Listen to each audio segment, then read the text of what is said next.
Did you know that kinky wellness is integral to your self-development? Hi, my name is Dana Shergill. I'm a kinky wellness coach and owner of The Partition, home of kinky wellness. Each Monday, I bring on a guest to discuss why kinky sexual wellness deserves a seat in the wellness conversation. You can catch my solo shows on Wednesdays, but let's jump into it. Hey, and welcome back. Today, we are welcoming Master Joshua. Master Joshua is a professional dom, end-of-life doula, and a non-traditional sexual behavioral counselor.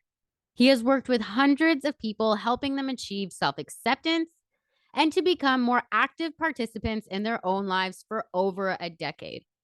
He is a co-founder of the Power Exchange Academy and also a co-founder of the Sanctuary for Spiritual Development and Consciousness Expansion. Today, we are going to have a candid conversation regarding shame and suffering. So let's jump into it. Welcome to the show, Joshua. How are you doing today? I'm doing fantastic. Thank you so much for having me on. Thank you for coming on the show. I'm very eager to talk about just suffering and shame in general in a candid way.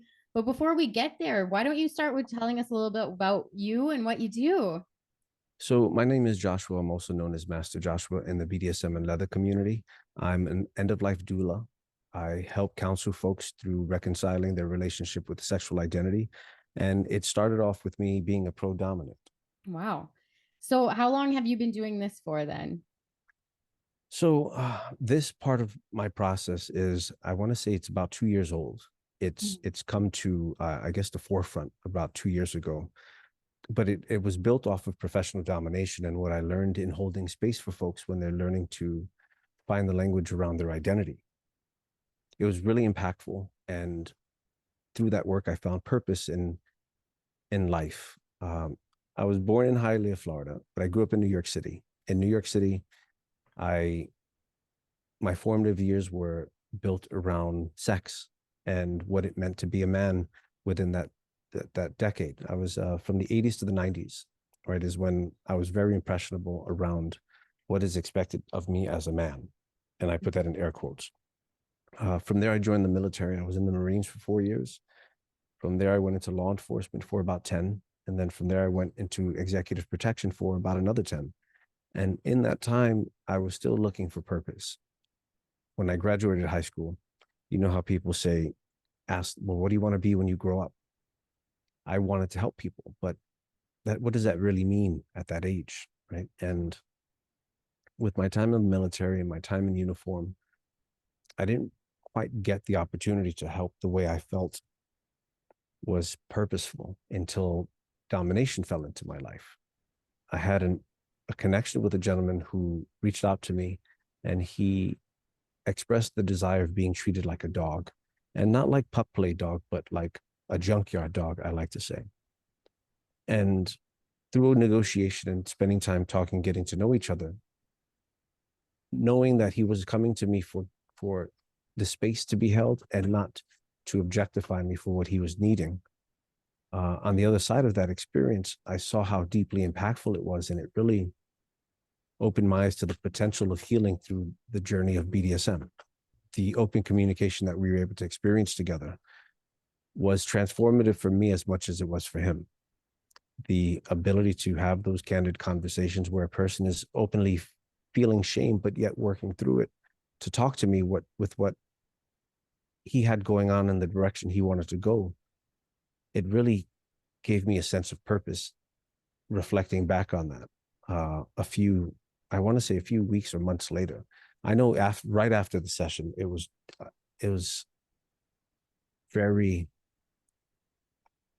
a profound experience to actually have something tangible, just about where we went in one way and we came out another. And it wasn't sexual, it was just energetic. Like, how does this person want to feel and how do I get them there? Absolutely. Well, you mentioned that he was openly working through his shame, but I actually feel that a lot of people don't. I do feel like some people don't know that they're feeling shame. Like they don't know what that word really means. And so there's a confusion about it going on. So I was in this conference called Queering Psychedelics maybe a month and a half ago.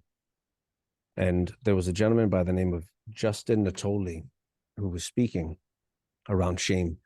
And what he brought up was childhood and adolescence, when you get into those situations where you're exploring yourself and someone comes into the room and it's like, uh-oh, I got caught doing something, or they shame you to make you feel that way, like you got caught doing something, as opposed to aha, so you're just discovering this. Well, embrace it, as opposed to, oh, don't do that, right? So like it really goes down to childhood, right? What are things that we felt we were shamed into, shamed out of, embarrassed because it was never affirmed? And how can we reframe it so that it becomes powerful again, or self-identifying? And like in control, I think, as well, is a big one for this, so someone can reclaim it in their own hands. Very much. And so you, this might be a little off topic, but you said you were also a end of life doula. And so with that, do you work with a lot of trying to reframe shame and suffering at end of life? Yeah, that's exactly what it is. So through this work, again, through holding space for folks to speak their truth, around COVID, there was a friend of mine who had a baby, and they wanted to hire me as a photographer to come up and take photos. Now, I've known them for a number of years, and they had a dog named Max. This is actually a two-part story that helped bring this into my frame. And when I saw Max, he was older now. He was, I want to say 15. He was blind. His hearing was hard, but his sense of smell, when I got close to him, he noticed me, acknowledged me right away. And it was like really sad, right? Because I've known him since he was a puppy. And now he's at this point of his life. And I don't want to remember him like this. So on the train ride back, I was thinking about all the positive things that I got to share with Max, so I can embrace that relationship for what it was, for what it is to me. And it helped me get the practice of reframing the grief and acknowledgement and awareness that I have towards my relationship with Max the puppy. And there's a Leatherman, a leather brother of ours, who is in his mid-70s, and he's gay, and he's never come out the closet to his friends or family. And the idea of him transitioning to afterlife is sad for me, because he wouldn't have spoken his truth. And those are two things that really kicked me into gear around, well, what do I want to do with this ability of holding space for folks to speak their truth? And so I started down the road of end of life doula work, where I wanted to connect with others. I wanted to educate myself in what the processes are and how can I integrate it into my life and my work.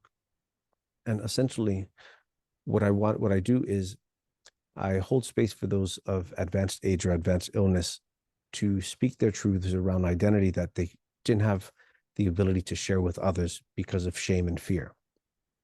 The idea behind that is I want them to reconcile their relationship with their identity and to validate them and affirm their existence, to say you're not broken and it's okay that you're this way. Because it's like people go to the grave with this stuff, and I can only imagine how painful that is when you're trying to bring things full circle with the way life has come for you. And like it gives me purpose. It helps me help people alleviate suffering to whatever degree we can together. Wow, that's really beautiful. Thank you. Yeah. Really, my biggest takeaway from that is I wish that more people would be able to create or hold space for them around shame and suffering before it gets that far down the road. And that's what BDSM and kink can really invite into someone's life. Yeah, 100%. The tough part about it, right, is like the opportunities present themselves here in particular, because the things you want to share, they're private and you don't want to be judged for them. But how do you go about it safely in a way that you can preserve your emotions, right? But you can't. It's a difficult road to traverse, where you're going to touch a few irons. It's going to hurt. You're going to get embarrassed. You're going to feel shame. You're going to feel fear. And then on the other side of it, when you make solid connections and people who you meet who accept you for who you are, when they present that space of acceptance, it's like, why would we go back to it, to not being accepted? So the journey as I like to help people discover it for themselves, is it sets the bar for what type of connections are we making in our lives and what type of connections are we willing to continue in our lives. Right? Yeah, Because once you're seen and validated, it's like, why would I go back to someone who doesn't let me feel safe? And absolutely. it can become very isolating because of truth. A lot of people don't like truth. They'd much rather convenience and safety over truth, especially when it comes to how we feel. Right? God forbid I showed my cards and people laugh at me. That's the risk we have to take if we want to find authenticity. And you will get stung along the way, because that's the other thing too, is that not everyone is going to like what you like and vice versa. And there's this idea that everyone has to get along that I think is kind of difficult in itself. Yeah, yeah. And like the whole idea of your kink is not my kink and that's okay. Right. That's it. I love the saying. Is it practice as much? Not so much, right? Everyone is into something. Right. This is like my hard, like I believe this to the end of days. Everyone has something. It's, are we finding people safe enough in order to share it? For example, you have in the community, in the lifestyle, you have people who are dominants, and I'm putting all this in air quotes. You have people who are dominants who will never bottom or submit because they feel it means less of them. Right. So it's like, so what are you doing to heal that? What are you doing to reconcile? Again, it comes back to reconciliation, to working on your relationship with vulnerability. Right? Why not? And some people will absolutely say, because I'm not into it. And is it valid? 100%. But dig into it. Right? Because there are no absolutes in this lifestyle, in this journey, and everyone has something. It's the moment we can find someone or some people we can share that with, you feel it's almost like you put those invisible bags down and you find the permission to really speak about the things that you find behind the shame a little more openly. And it's not something where I suggest people come into the community and the first person you meet is like, oh, this person could hold all my secrets. Rarely that, right? It's like, because the other person has to be doing the work too. Right? Just because our name is master or mistress or goddess doesn't mean we have our shit together. It just means it sounds cool before my name. Yeah, absolutely.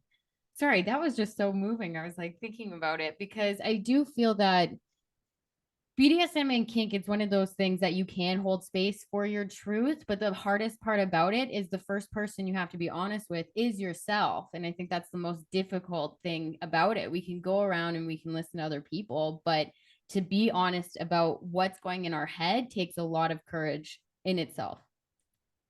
I agree 100%. Community comes into play for things like this. Community has its good things and it has its bad things, its pros and its cons. Validation and affirmation are huge positives about community. Feeling that we're the only ones like this. When you find the community like yourself, if it's BDSM, if it's skydiving, if it's Dungeons and Dragons, if it's Miley Cyrus fans, there's others like us, right? So to find a community to help validate your existence, that you're not alone, that you're not broken, is a big deal. With that being said, community also boils down to the lowest common denominator. If you're in a room where a lot of folks aren't willing to do the introspective work, that's the bar you're going to reach when you're looking for connection. It's like they're not doing the introspective work. How can I get in with them if we're not on the same level? And it can feel alienating because we all look alike. We're all into similar things, but what's important for you is not important for me. And having a clear definition of that is also important, because authenticity comes at a price. And it's pain and it's suffering. It's isolation, because we're asking people to dive into the past, things that a lot of people survive only with scars, right? And as people on our own journey, myself, I lead with my own vulnerability. I like to show my cards of what I'm asking for in return, meaning I will be truthful with you and I will show you who I am if you can show it back to me. And that, to me, that's the bar, right? And that looks like deep conversations or important questions for me. For example, one that I always love to lead with is, do you believe in life after death? Right? And if the person doesn't want to have that conversation with me, I don't want to talk about the sports teams. I don't want to talk about the last kinky you explored. I don't care. What I want to do is know who you are, because I need to see if I can feel safe with you. And by that is like, will you allow me to feel comfortable enough to share about myself without you judging me or me having to explain myself for existing? But that's been built over years of holding space and learning what's important for me in a person. And it takes time for people, like people who want to start on this journey of self-awareness. It's like a 3 to 5 year process before you start to you can really point out at the investment of time that you've made, and you've received, the dots have connected. I don't want to say receive return, because it sounds like you're giving, like it's not a give and take type of thing. It's an investing into self-discovery, and you get to look back and see all the bags you've dropped. But like you said, starting with yourself is the hardest thing to do. Well, and like you said, it does come at a cost of suffering. But what I found in suffering, like through BDSM and kink, you could say, is that there's two sides of it. There's suffering that you can stay on the ground, but then if you continue through suffering in a way of, like, we could compare it to sports, like if they suffer during their training, but at the end of an intense workout or something like that, you do feel rewarded with discipline and other types of emotions that come through following through your suffering. I really, really enjoy that analogy. I've not heard it that way, but I've done mixed martial arts for a number of years, and you're 100% correct. Like, the suffering that I'm experiencing in the training, or in this case, living, will allow me the discipline and strength on the other side of it to say, wow, I accomplished that. The way I reflected on suffering, it actually came, I think I had just finished doing a psychedelic journey. I'm big on psychedelics for introspection and awareness. And on the other side of that journey, it's like I had a download, and it said the importance of suffering is the ability to hold space for those who will come suffering after you. Right. So the suffering that I've experienced in my life, I'm not the only one who has experienced it that way, and I won't be the last one. But there'll be people after me who will feel like it's the end of the world and everything's falling apart. And all I can do is use my suffering to show them you can survive it. It just takes work. And in that space, what we do is we take our suffering and we find the questions we wish we were asked when we were in their place, where they're suffering, because we can't pull them out. But what we can do is ask them questions to reflect on, to help them find their own answers for what they're experiencing, what they've experienced, or what they're hoping for the outcome to be. But just to give them a larger sense of awareness. So I'm going to take your suffering and my suffering, and I'm going to find a way to put them together. Yes. Because I really, really appreciate that. Well, I do think that more people should actually invite suffering in through a fun, like you could say a fun, kinky way, because it, in a way, like you can get rid of the suffering that you still have within you. Like it still needs an outlet to go through. And so with BDSM and kink, like, and using our imagination, connect back to those points that you were suffering with and just end it, like actually like put it through. And like of course it comes with time, and it's not something you do once and then it's all of a sudden gone. It is something to work on as well, but like anything in life, it does take work, and our sex life is something that should also take work. Yeah, yeah. You had mentioned having fun with it. There's some scenes I do that are called tests of endurance. Right? Let me show you how strong you are. Because my intention isn't to break you and make you cry and quit. I don't want to do that. I want to draw your strength out, and I want to throttle it just before your point of either why the fuck am I here, or the breaking point, just to show you how tall you can stand, how firmly you can be in your position, so that on the other side of it you can reflect on it and say, damn, I did that. And it comes back to the athlete, right? To training and suffering, and on the other side of it, playing the game, playing the sport like you're in it to win it. I guess it's the same thing, actually. Yeah. Well, they could just give it a space and like it empties out parts of your brain that like you can go back to other things. Cause that's the thing. People don't understand the weight of it and all the space it takes up, just like almost brain fog at this point. Yes. Yes, 100. It makes you very present, very present. Like meditation. Some people say they have psychedelic experiences, out of body experiences through this type of energy exchange. Uh, People who suffer chronic pain use it to help alleviate some of the chronic pain. Like, for example, fibromyalgia, getting whipped to the point where you don't feel the body pain anymore, but you can feel the sensation from the whip itself. So it just makes it vanish for a period of time where a person can say they can relax, right? Imagine relaxing from a whipping because their pain, their body is beating them up. Well, that's the thing that I don't agree with in some of our society is that the only type of form of healing is through this soft, caring avenue. And there is a number of us that can get those same things, but and maybe it looks harsher to others, but it's not harsh to us. Yeah, yeah, exactly. Exactly. I have another example of my slave, Mary, who was on anxiety medication when we met. And over a period of time of working together, and it was a short period, I want to say it was between our second and third session together, the anxiety was gone. Like she was able to dial back on the medication, spoke with her doctor about it.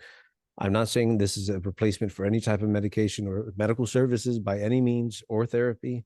Consult your physicians, your medical professionals, and your mental health professionals when engaging in this stuff. Yeah. Because people do die doing BDSM, engaging in BDSM, and that's one of the things people don't talk about. So with her body, the way her body responded to the space we were holding, the energy exchange, it didn't just come to the flogging that she was receiving. Her sharing of herself, her opening up and being validated and told that, again, she's not broken, that she's okay just the way she is, and that it's a part of life to learn and to grow into who we are. And just to reinforce where she was also part of that process. So could you go into a space and someone flog you and then you leave relieved? Sure. But you can have much greater impact and potential on what's happening if you invest into the connection.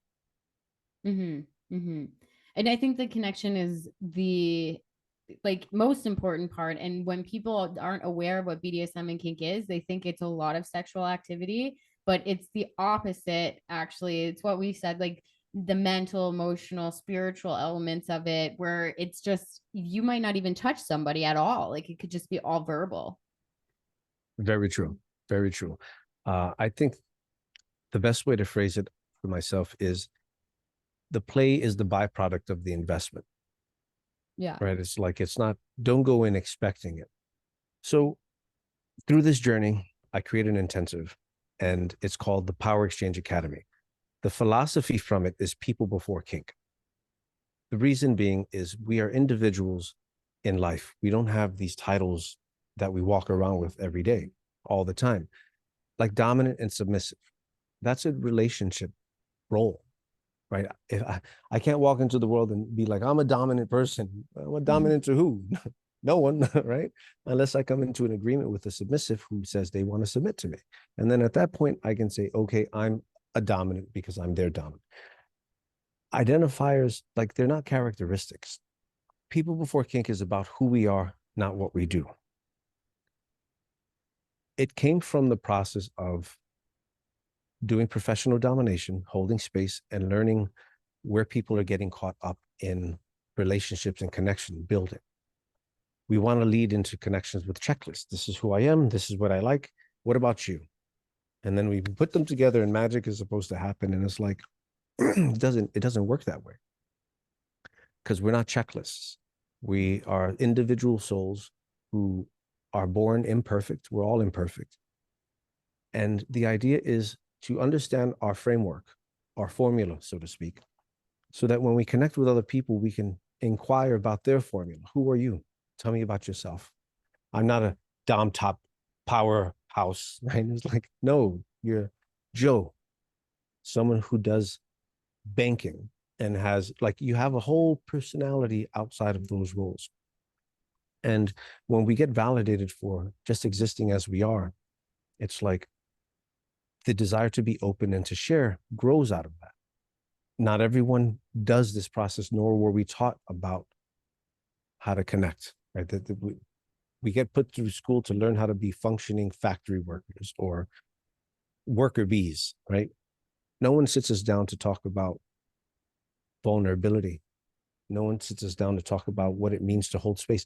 The only thing holding space is a fancy word phrase for sitting down, listening to someone, and not judging them. Mm-hmm. Just witness their story, witness their existence. That's holding space. And we've not been taught how to do this. So a lot of the folks that I work with, they're going through their midlife awakening. Midlife awakening, also known as midlife crisis. I don't like to call it that. I think awakening is more, it's correct for what the person is experiencing. And what we're experiencing is we don't know who we are. We haven't learned how to develop relationships. We're really not communicating who we are, what we need, because we don't know. So we're stuck in this life that we were told to live. And now I have a house, I have this, I have that, or I don't. Where have I messed up? So some people divorce, some people marry, some people have kids, some people leave, right? Whatever it is that's happening within their life to try to find these answers, because no one showed us how. The idea behind the Power Exchange Academy is to have people do the introspective work into who are we? What are we looking to experience in this journey? By asking very particular questions. I have an intake form when I work with clients that takes 4 to 5 hours to complete, because I need you to have working knowledge of yourself if we're going to sit together and talk. I don't, because like the people that go to McDonald's and they wait till they get to the front of the line to look at the menu that they already know is up there. Mm-hmm. It's like, I don't want to do that. When we sit down, I don't want you to have to think about the answer. I want you to have it refreshed. Things like, tell me something you wish people knew about you. Tell me some things you've given up on life. Tell me some things you've been curious about exploring, but you've been ashamed of. So that when we sit down with a person, we have a refreshed information of who we are today, not triggered into those moments or at 3:00 in the morning on a Saturday saying, okay, I'm into being pegged, right? It's like, we've not even given ourselves permission to explore that. So I'll come around to that. So we take this intake form and we send it to everyone who signs up so that they can bring themselves up to speed on the things that are important in order to communicate effectively about your desire in this space of education. They come to the intensive, we pair them up one-on-one with a total stranger. The first 4 hours are spent having conversations that are about who we are fundamentally. What's our foundation? It has nothing to do with kink. The idea behind that is the practice and the ability of holding space, the experience of holding space, talking about things that matter to who you are, like what are top 5 characteristics that draw me to a person. You share that with someone, you're speaking your truth to someone, and someone's looking at you and receiving everything you're saying and saying, I understand, or I hear you. And then they do the same in return. They get the experiences of being vulnerable, speaking the truth, having to be accountable now because now they've said this about themselves. And it's like, someone knows, so I have to do it or I'm a liar. I don't want to be a liar, right? So it's like we put all the responsibility and the experience, especially the experience, into your lap of speaking your truth and seeing what it feels like to be seen and heard and validated. Once we conclude that 4-hour block, 9 out of 10 times, those two that have connected are lifelong friends because they've shared things about themselves fundamentally that they rarely, if ever, shared anyone if they thought about it, right? Because again, we're too busy having to pay bills, going to work, hanging out, doing things that don't give us the space to say, well, who am I in this situation? So after we do that, it also changes the way we communicate about our needs and our wants because we've just shared it with someone in a way that we were received so openly. How do we reframe that perspective in communication to talking about kinks and fetishes? The way we do that is by not putting check marks onto it. We do that by, for example, we have an impact class where We have them pick up the toys, floggers, canes, and paddles, and they touch them to help remove the fear of what these toys are. And then we have them test it on themselves, on their arms. Everyone does this. And the idea behind that exercise is see how it feels, and then ask yourself, well, how can I find this enjoyable? Now, after everyone does that, we pair them up, and their job is to articulate it to the person in front of them.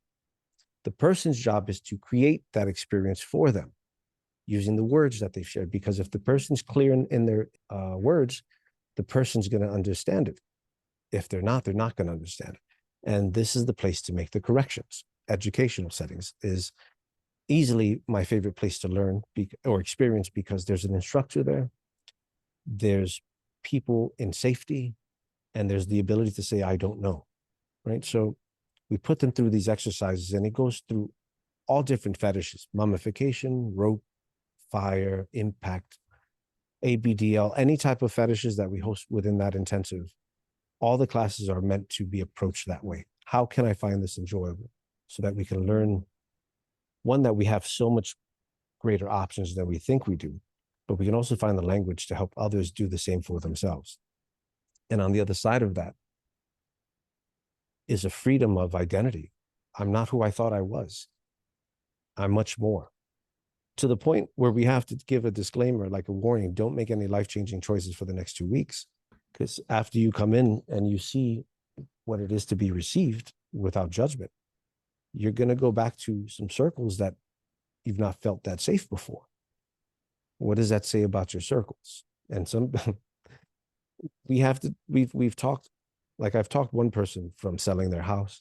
I've talked one person from ruining some deeply important relationships, because it's almost like, why didn't you tell me I was going through this? Why didn't you tell me I could be this person? Or why haven't you let me be this person? So it's like, there's a lot of emotions to work through that. After the intensives, we do 2 phone call follow-ups, one within a week after the intensive to check in, and then in another month, to make sure no one burned down their house, but more importantly, to establish that sense of community, that you're not alone in this awareness, that you're not alone in this awakening, that we're here to support you and to talk with you through it. And then from there, they are integrated into a larger alumni community, which essentially is just all of us on the same wavelength around communication and what's important to us. Well, it sounds very transformative and extremely caring, and that little like aftercare almost that you guys are just reaching back out, you could say. Yeah, but that was the intention. Seeing the work that I was able to do as professional dominant during COVID, it was like, how do we take this experience and put it into the people's hands? Because I can only work with one person at a time. But what if I can teach you to do it for yourself? And then you can teach it forward, because all you have to do is experience validation to know what it is, and then recreate it. Yeah. It's a process, but just recreate it. And it's a bigger message of like, we really are bigger than what we currently think we are, even as right now. Like, it's one of those journeys that doesn't have to stop ever. Like, it stops when you stop. Yes. I really appreciate what you said about being bigger than what we are. That's something I'm also experiencing as of late. I think BDSM and kink can show you just other possibilities of what you could do. Like even with your mind, like it's not even on like physically, yes, but also with your mind, you can change how you think for a moment, even through suffering and shame. And the permission to explore oneself for sure, but like discipline is one that I learned, and when I learned that through this type of avenue, it transformed my life in other avenues, just almost instantaneously. Yes, there's a leather brother of ours who, when we first met him about a year and a half ago, he came with his husband, and he was there for his husband's journey to support it. They both came through the intensive, and the first time through, you could see the lights going off in their minds, but they were pacing themselves really slowly. And then they came back a second time. And the second time, you could tell he showed up now out of his own curiosity, and he happens to be there with his husband. And then they came back a third, fourth, fifth, and sixth time. And by the sixth time, they have their own strengths, their own abilities, their newest forms of communication, engaging in a way that previously it was too shameful to even get there. I do photography as well, and at some of these intensives, with the permission of the attendees, I'll take photos throughout the weekend, and I'll send them back to them so that they can see themselves for who they are. Because when they're meeting me, I'm meeting them. This is who you are today to me. I don't know anything about your past. All I care about is who you are and how you behave. Are you a person of good character? That's the only thing I care about. Your past is your past. If you're not making the same decisions as you have back then in areas that you wanted to change, awesome. That's fantastic. That you've made the changes in order to evolve. But if you haven't, if you're still making the same choices, 9 out of 10 times you're not going to feel right in the intensive in and of itself. Forget about just holding space with them. So being able to reflect back through the imagery, they see, wow, this is, I'm so much more than I thought. Absolutely. And you had mentioned something to permission to explore oneself. And I think that goes hand in hand, is a big one of allowing yourself to go into different parts of your brain and different parts of like just experiences or imaginations. Yeah. The self-exploration fell into my lap really heavy when I was sitting in my space by myself and I was naked. And I was thinking about the work that I do and the permissions I tell people to give themselves. In this situation, it was self-exploration, a permission I hadn't given myself. And I was sitting here deep in imposter syndrome, feeling like a sham because I've never given myself permission to explore myself penetratively. And out of that, I would even call it distaste towards myself. I got what I needed and I sat in front of a mirror and I spent the next period of time giving myself permission to explore myself, because whenever I've bottomed or I've been penetrated, it's always under the guidance of the person doing it versus me giving enough information to make it enjoyable so the person doing it to me doesn't have to figure it out themselves. Right. And it gave me so much power in the ability to say, this is who I am, this is my body, this is how I like it, and to be able to articulate it, right? The same thing I've been telling people for years to do. It took me shame and sadness and anger towards myself to really hit that wall and make the change myself. Yeah. Well, thank you for sharing. And I do think that sometimes we do need those emotions for change. There's not all negative to these emotions. There are positive things that can stem from these. And embracing these type of emotions is necessary in order to get to know it, to control it a little bit better as well, I think. And BDSM and kink again can give you that platform. Yeah, very much. But I want to thank you for coming on the show and sharing all that you did with us today. Is there anywhere where my listeners can find you? Yeah, absolutely. You can find me at masterjoshua.com. That's my direct website. I also have kinkcollective.net, where we do the introspective and the personal development around kink exploration. And that's KINK collective.net. And then there's ssdce.org, which stands for Sanctuary for Spiritual Development and Consciousness Expansion. And there you would be able to get in touch with me for the end-of-life doula work, also introspective and personal development work that isn't directly associated with kink, as well as journey work. I give everyone a free 30-minute consultation to discuss where they're at and to see how we can work together. Wonderful. And for your intensive, do you have one coming up in July or in a couple of weeks? Yeah. Actually, thank you for asking. I have one in New York City. It's July 14th to 16th. It's a 3-day intensive with nights off, of course. By the end of the intensive, you'll have easily worked through a few years of the introspective journey work in order to give you the language that you need to be able to articulate where you're at or where you're not. It's a really impactful workshop. You can find the information there on kinkcollective.net as well. Wonderful, wonderful. Thank you again for being on the show. And for my listeners, I want you guys always to stay kinky. Thank you so much.